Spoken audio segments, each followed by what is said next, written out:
بسم اللہ الرحمن الرحیم۔ السلام علیکم۔ ہمارے معاشرے میں دائیوں کو اچھا نہیں سمجھا جاتا۔ میری امی بہت عرصے سے ایک دائی کے طور پر کام کر رہی تھیں۔ ان کی عمر 50 سال سے زیادہ ہو چکی تھی۔ اماں جب بھی مجھ سے بیٹھ کر باتیں کرتی تو یہی کہتی کہ بیٹی، میں نے ساری عمر لوگوں کی خدمت کی ہے، ان کے بچے پیدا کرنے میں ان کی مدد کی، مگر آج بھی میرے پیشے کو بہت گھٹیا سمجھا جاتا ہے۔ بیٹی، تم یہ کام نہیں کرنا، تم کوئی نرسنگ کا کورس کر لو یا ڈاکٹرنی بن جاؤ تاکہ تمہاری زندگی آسان ہو سکے۔ میں تو بہت پریشان ہوں کہ لوگ جو باتیں مجھے کرتے ہیں کہیں وہ تمہارے لیے بھی ایسی ہی باتیں نہ کریں۔ اماں کی باتیں سن کر میں دکھی ہو جاتی تھی، لیکن سچ بات تو یہ ہے کہ مجھے اپنی ماں کا کام بہت پسند تھا۔ میری ماں نے جتنی عورتوں کی دعائیں لی تھیں وہ مجھے ہی پتہ تھا۔ جب بھی وہ ڈیلیوری روم میں جاتیں اور بڑی بڑی ڈاکٹرز کیس کرنے سے قاصر رہتیں، تب میری اماں بچے کو دنیا میں لانے کا کام ایسی مہارت سے سر انجام دیتیں کہ بڑے سے بڑے ڈاکٹر بھی حیران رہ جاتے تھے۔ اماں کی اسی مہارت کی وجہ سے کچھ لوگ تو انہیں بہت عزت دیتے تھے، مگر ہمارے اپنے رشتہ دار اماں کے اس کام کو بہت گھٹیا سمجھتے تھے۔ وہ سب یہی کہتے کہ رخشندہ نے اپنی ساری زندگی لوگوں کا گند صاف کرتے ہوئے پوری کر دی ہے، اس کی بیٹیاں بھی آگے یہی کام کریں گی۔ مجھے لوگوں کی باتیں سن کر بہت دکھ ہوتا تھا، لیکن میں اپنی ماں کا پیشہ اختیار کرنا چاہتی تھی۔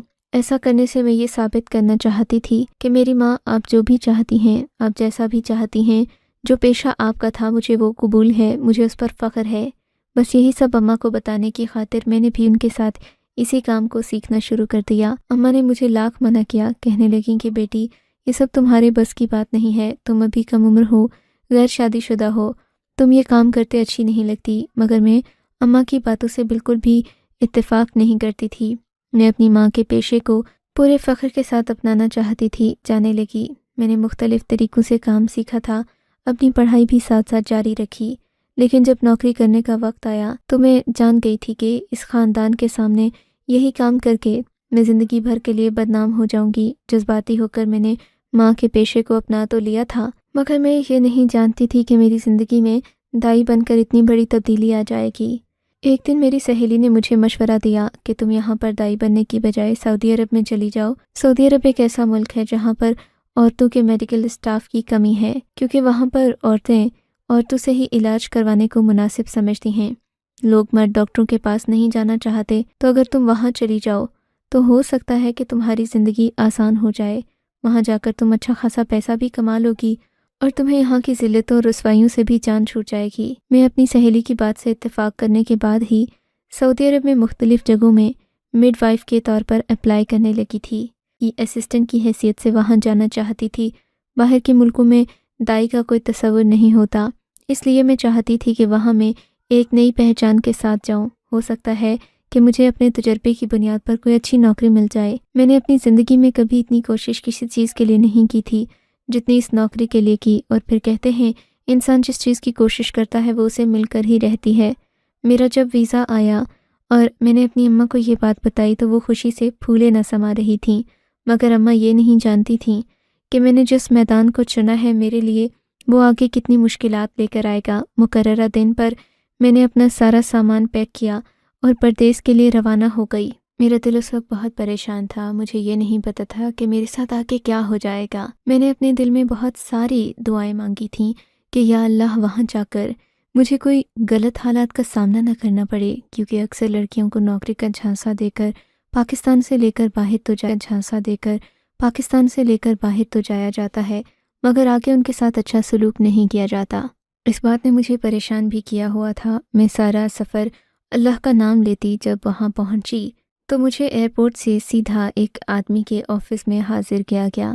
جب میں نے اس آفس کو دیکھا تو یہ بڑا عالی شان کمرے پر مشتمل تھا۔ آفس میں بیٹھتے ہی میری نظر سامنے کرسی پر بیٹھے اپنے مالک پر پڑی تھی، جو میرا انٹرویو لینے کے لیے بے تاب بیٹھا ہوا تھا۔ اس آدمی کی آنکھیں بھوری تھیں اور عمر تقریباً 50 سال کے درمیان ہوگی۔ یہ میرا کیا انٹرویو لے گا، میں نے دل میں سوچا۔ میری انگریزی ٹھیک تھی، زیادہ کمزور نہیں تھی۔ انٹرویو انگریزی میں لیا گیا۔ اس نے مجھ سے پوچھا کہ آپ کو کیا آتا ہے۔ میں نے سارا اپنے پیشے کے بارے میں بتایا اور یہ بھی کہا کہ میری اماں یہ کام کرتی تھیں۔ اس نے کچھ سوچتے ہوئے میری طرف گہری نظروں سے دیکھا اور پھر سرد لہجے میں بولا، آپ کو پتہ ہے مس مہنور کہ میں نے جائے یہاں پر نوکری پر کیوں رکھنے کا فیصلہ کیا ہے۔ یہ آپ کا انٹرویو نہیں ہے، بس میں آپ کو کچھ ہدایات دینا چاہتا ہوں۔ انٹرویو تو نوکری پر رکھنے سے پہلے لیا جاتا ہے، لیکن میں تو آپ کو نوکری پر رکھ چکا ہوں۔ یہ ویزا میں نے آپ کو اپنی طرف سے بھیجا ہے، میری کمپنی نے آپ کو ہائر کیا ہے، لیکن مسئلہ یہ ہے کہ میں آپ کو ایک بات سمجھانا چاہتا ہوں۔ مجھے یہ بتا دیجئے کہ یہ نوکری میں آپ کو کیوں دے رہا ہوں، جبکہ آپ سے بہتر تعلیم یافتہ عورتیں اس طرح کی نوکری کے لیے مرتی ہیں۔ جی یہ تو میں نہیں جانتی، آپ ہی کو پتا ہوگا۔ میرے سیدھے سے سوال کے جواب پر اس نے ہنس کر میری طرف دیکھا اور بولا، چلو جانے دو، میں تمہیں یہ وجہ ابھی نہیں بتاؤں گا، کچھ عرصہ گزرے گا تو تمہیں یہ بات خود بخود سمجھ آنا شروع ہو جائے گی۔ مجھے امید ہے کہ تم یہاں میرے رازوں کی پاسداری کرو گی، کسی بھی بات کو آگے نہیں پہنچاؤ گی، اور ہاں میں تمہیں تنخواہ سے بڑھ کر بہت زیادہ روپے دینے کو تیار ہوں، لیکن مجھے اپنے کام میں صفائی چاہیے، اور ایک ایسی وجہ بھی ہے جو میں تمہیں ابھی نہیں بتاؤں گا، اسی وجہ سے میں نے تمہیں اس نوکری پر رکھا ہے۔ اگر تم وہ وجہ خود پوری کر دو گی تو مجھے خوشی ہوگی، ورنہ تو کیا ہو جائے گا، کچھ بھی نہیں، تم نوکری سے نکالی جاؤ گی، تو جب تک تم نکالی جاؤ گی تب تک اچھا خاصا پیسہ کما چکی ہوگی۔ اس آدمی کا سرد لہجہ، عجیب سی باتیں اور انداز مجھے پریشان تو کر رہا تھا، مگر میں بولی نہیں۔ میں چپ چاپ اپنے کام میں مصروف ہونا چاہتی تھی کہ مجھے کام بتایا جائے۔ ویسے تو میں یہی سوچ کر آئی تھی کہ کیونکہ میری اماں دائی تھیں، میں نے بھی ایک دائی کے حوالے سے ہی اپنے تجربے کا ذکر کیا تھا، تو مجھے کسی ہسپتال میں بلایا جائے گا، پر مجھے بلال نے بتایا کہ تمہاری نوکری کسی ہسپتال میں نہیں ہوئی بلکہ اس گھر میں ہوئی ہے۔ بلال وہاں پر کام کرنے والا ایک ملازم تھا جو مجھے ساری ہدایات دیتا رہتا تھا۔ بلال نے مجھ سے کہا کہ تمہیں اپنی شرافت اور اپنی محنت سے ثابت کر بہترین انتخاب تھی، ورنہ اگر تم نے بدتمیزی کی یا پھر کسی بھی قسم کی تیزی دکھانے کی کوشش کی تو اس نوکری سے ہی نہیں بلکہ دوبارہ اس ملک میں قدم رکھنے سے بھی ہمیشہ کے لیے محروم ہو جاؤ گی۔ یہ باتیں سن کر میں بہت ڈر گئی تھی، مگر ڈرنے کا تو کوئی فائدہ نہیں تھا۔ اب میں اس ملک میں آ گئی تھی تو مجھے اپنی نوکری صحیح طریقے سے نبھانی تھی۔ ویسے بھی میرے پاس واپسی کا کوئی راستہ نہیں تھا، میں اگر جاتی بھی تو میری ماں کی امیدوں پر پانی پڑ جاتا اور میں انہیں زندگی بھر کے لیے مایوس کر دیتی۔ میں نے تو اپنی پریشانی کسی کو نہیں بتانی تھی، مگر کہتے ہیں کہ صحیح راستہ انسان کو کہیں نہ کہیں دکھ ہی جاتا ہے۔ مجھے اپنی نوکری شروع کیے ہوئے ابھی 2 دن بھی نہیں ہوئے تھے، مجھے کوئی خاص کام نہیں دیا گیا تھا، میرا مالک مجھ سے بات تک نہیں کرتا تھا، وہ بہت کم اس جگہ پر آتا جہاں میں نوکری کرتی تھی۔ میرا کام فی الحال گھر کی دیکھ بھال کرنا تھا، میں تو یہ نہیں سمجھ پائی تھی کہ دائی والے کام کے لیے مجھے کیوں بلایا گیا ہے، یعنی اگر دائی والا کام مجھ سے کروانا نہیں تھا تو مجھے نوکری پر ہی کیوں رکھا۔ بہرحال میں سوچ رہی تھی کہ اگر مجھ سے کام نہیں بھی کرواتے تو مجھے کیا فرق پڑتا ہے، میری تنخواہ تو پاکستان میرے ماں باپ کے پاس بھیج دی جائے گی، اس لیے مجھے اس بات سے کوئی فرق نہیں پڑتا کہ مجھے روزانہ کام کے بارے میں پوچھا جاتا ہے یا نہیں۔ اگلے دن میں گھر میں اکیلی تھی کہ مالک آ گئے، کہنے لگے کہ مجھے تم سے بات کرنی ہے، آج میں تمہیں اس گھر کے تہہ خانے میں لے کر جاؤں گا۔ ان کے منہ سے یہ بات سن کر میں بہت ڈر گئی تھی، اگرچہ وہ بات انگریزی میں کرتے تھے مگر کبھی کبھی مجھے ایسا معلوم ہوتا کہ وہ ہمارے بہت پرانے جاننے والے ہیں۔ خیر ان کی شکل و صورت کے حساب سے تو وہ کسی انگریز ملک کے لگتے تھے، لیکن باتیں بہت سمجھداری والی کرتے تھے۔ خیر آج انہوں نے مجھے تہہ خانے میں لے کر جانا تھا، جاؤ وضو کر کے آؤ۔ ان کی یہ بات سن کر میں فوراً سے پہلے غسل خانے کی طرف گئی، میں نے وضو بنایا، سر پر چادر لپیٹ کر ان کے ساتھ آ گئی۔ اب میرے ساتھ اس کمرے میں چلو۔ میں وضو کر کے آ چکی تھی تو مجھ پر ان کی نیت واضح تھی کہ وہ کوئی مجھ سے برائی نہیں کرنا چاہتے۔ اب میرے دل میں کوئی پریشانی نہیں تھی۔ کمرے میں داخل ہوئی تو یہاں پر بہت ساری کتابیں رکھی تھیں۔ کتابوں کی ایک شیلف میں سے انہوں نے سبز رنگ کا غلاف اٹھایا اور میرے سامنے رکھ دیا۔ اسے کھولو۔ میں نے غلاف ہٹایا تو وہ قرآن مجید تھا۔ میں قرآن مجید اپنے ہاتھ میں لے کر ڈر گئی تھی، یہ کیا ہے؟ میں نے ان سے سوال کیا تو بولے، میں جانتا ہوں کہ مسلمانوں کے لیے قرآن پاک سے بڑی کوئی چیز نہیں ہوتی، اس لیے میں چاہتا ہوں کہ تم اس مقدس کتاب کی قسم کھا کر مجھ سے وعدہ کرو کہ تم یہاں سے جا کر کسی پر بھی میرے راز آشکار نہیں کرو گی۔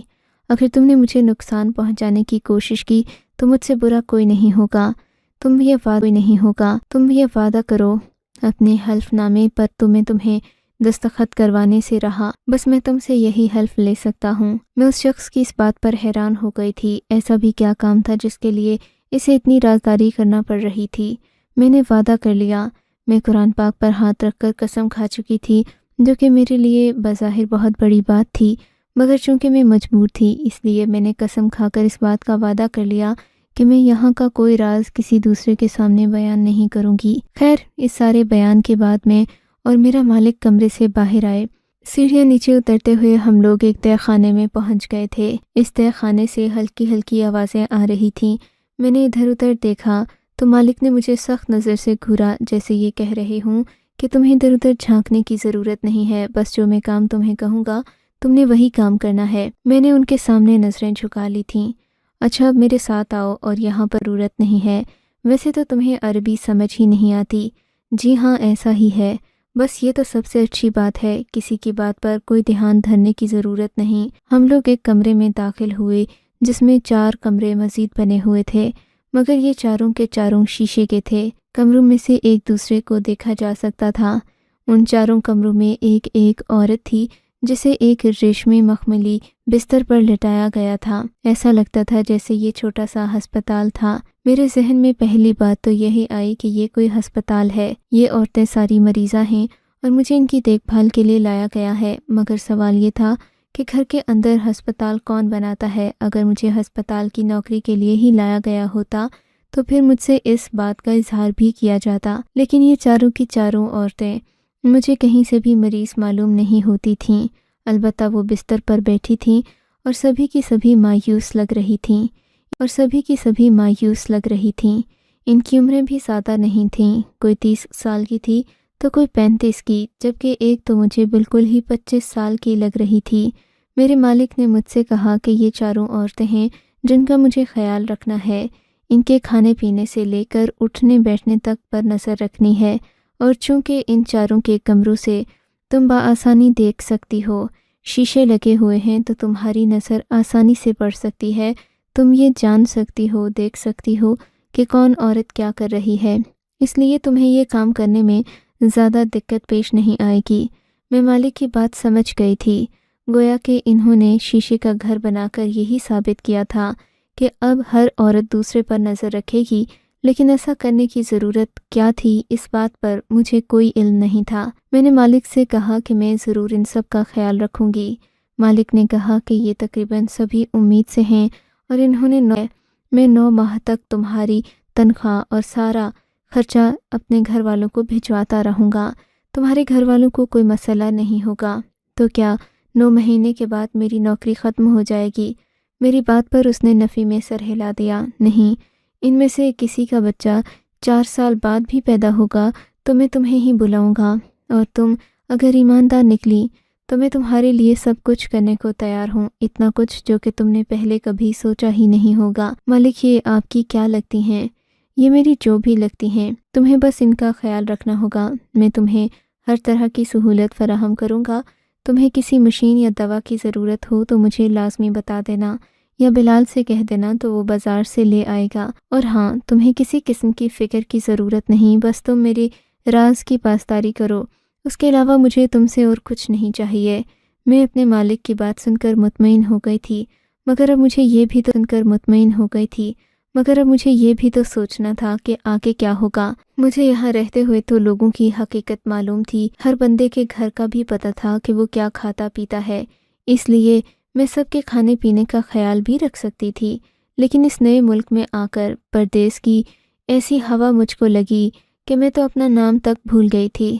تو اب میں ان عورتوں کے کھانے پینے کا خیال کیسے رکھتی؟ جب میں نے یہ بات بلال سے کی تو بلال کہنے لگا کہ تم فکر نہیں کرو، یہ سب عورتیں تمہیں خود بتائیں گی کہ تم نے کیا کھانا پینا ہے، کیا بنا کر ان کو دینا ہے۔ میں نے کہا یہ مجھے کیسے بتائیں گی، مجھے تو ان کی زبان سمجھ نہیں آتی۔ تو بلال نے چونک کر مجھے دیکھا، اس کا مطلب میرا سچ صحیح نکلا۔ میں بلال کی بات کو سمجھی نہیں تھی، اس نے بھی یہ بات ٹال دی تھی، لیکن مجھے سمجھ میں نہیں آتا تھا کہ مالک نے میری تمام تر نالائکیوں کے باوجود مجھے ان عورتوں کی حفاظت۔ خیر، میں نے بلال سے پوچھا تو اس نے مجھے کوئی خاص معلومات نہیں دی۔ اب مجھے ایسا لگ رہا تھا کہ جیسے زندگی دھیرے دھیرے آگے بڑھنے لگی تھی۔ میں ان عورتوں کی خدمت کرتی، انہیں کھانا کھلاتی کہ تبھی ایک دن ایک عجیب واقعہ ہوا۔ میں سب سے چھوٹی والی لڑکی کے پاس گئی، میں نے اسے کھانا دیا تو وہ مجھے اشارے سے کچھ سمجھانے کی کوشش کرنے لگی۔ وہ اپنے کانوں کی طرف اشارہ کر رہی تھی، یعنی مجھ سے کوئی بات کرنا چاہتی تھی، کوئی راز کی بات۔ میں نے اس سے پوچھا، وہ عربی میں مجھے تیز تیز باتیں سمجھانے لگی، لیکن مجھے اس کی ایک بھی بات سمجھ میں نہیں آ رہی تھی۔ میں نے اسے سمجھانے کی کوشش بھی کی کہ میں تمہاری زبان نہیں سمجھتی، مگر جیسے جیسے میں اس کی بات نہیں سمجھ پا رہی تھی اتنا ہی اس کی آنکھوں میں درد بڑھتا جا رہا تھا۔ وہ مجھے بار بار فریاد کرتی، میرے آگے اب ہاتھ جوڑ رہی تھی۔ میں پریشان ہو گئی کہ میں اس کی کیا مدد کروں۔ سوچا کہ مالک سے کہوں، لیکن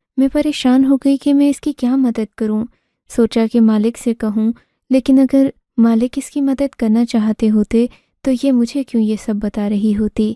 مجھے عقل سے کام لینا ہوگا، میں نے دل میں سوچا، اور پھر ایک ذہن میں خیال آیا۔ پاس ہی پڑا ریکارڈر میں نے اٹھا لیا تھا، اس میں نے اسے دوبارہ یہ ساری باتیں بولنے کا کہا۔